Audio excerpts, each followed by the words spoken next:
Dakar, la ville qui ne dort jamais. Quand les klaxons se taisent et que les muezzins ont fini leur appel, une autre vie commence. Celle qui n'apparaît ni dans les bulletins scolaires, ni dans les prières des parents. C'est la vie des néons, des basses, des selfies et des secrets. Dans une chambre rose pastel, éclairée par une bague lumineuse, Essatou applique son fond de teint avec soin. Ce soir, elle est ready. Sa perruque lisse et parfaite, ses cils collés avec précision. Elle enfile une robe noire moulante, presque trop serrée pour respirer. Ce soir, on explose tout. Se murmure-t-elle avec un sourire. Mais derrière la porte, la réalité tambourine. Essatou appelle une voix fatiguée. C'est sa mère. Oui maman? Répond-elle avec une douceur qu'elle n'a pas vraiment. Tu vas encore sortir? Non, je vais réviser chez Hadji. Exposer demain. Un silence. Puis un soupir. Elle entend la vieille femme s'éloigner. À peine la porte d'entrée claque-t-elle qu'Essatou sort, comme une voleuse bien maquillée. Dans la rue, Fatou l'attend déjà, assise sur une moto, rire aux lèvres et mini-robe colorée au vent. Fatou, c'est la leader du groupe. Fille de commerçants riches de Sandaga, elle connaît tout le monde. Elle a l'arrogance de celles qui n'ont jamais manqué de rien, mais le regard vide de celles qui cherchent encore tout. À quelques mètres, une silhouette les rejoint, Mina. Plus réservée, plus douce. Orpheline, élevée par sa grand-mère dans la maison familiale de Pikine. Mais ce soir, elle est maquillée comme Beyoncé et sa voix tremble à peine. On y va, les filles? Demande-t-elle. Elle monte dans un taxi. Direction, Club Select.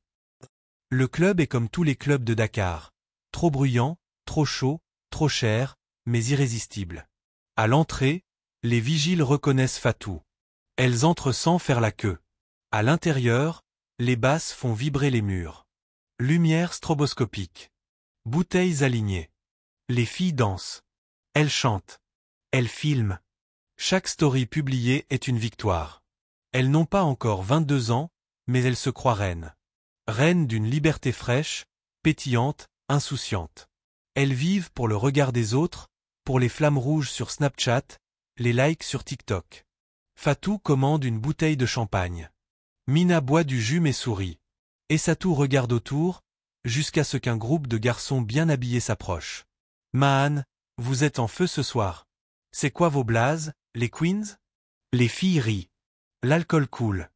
Les lumières s'éteignent puis s'allument. La musique est forte, les esprits s'embrouillent. Et soudain, comme dans tous les contes urbains, la nuit s'étire. Les rires faiblissent. Le maquillage coule. Les vérités reviennent doucement. Il est 5 heures du matin. Les rues sont presque vides. Les coqs chantent au loin. Les 3 filles marchent lentement, leurs talons à la main, leurs regards embués. C'était trop bien, murmure Fatou, la voix éteinte. On refait ça vendredi, tante Mina. Mais Essatou ne répond pas. Elle pense à sa mère. Elle pense à ses cours. Elle pense à cette nausée bizarre dans son ventre. Elle l'attribue à la fatigue. En silence, elle rentre chez elle, pieds nus sur le carrelage froid. Elle pose ses chaussures à la porte. Elle se retourne, et voit sa mère assise dans le noir. L'exposé a duré toute la nuit? Demande-t-elle, la voix calme. Essatou ne répond pas. Ma fille, je vais prier. Je marche sur cette terre pour toi. Et elle se lève. Lentement. Dignement. Elle disparaît dans sa chambre. Essatou reste seul. Les yeux humides. Le ventre noué. Ce soir-là, elles ont ri. Dansé. Embrassé la nuit comme on embrasse un secret.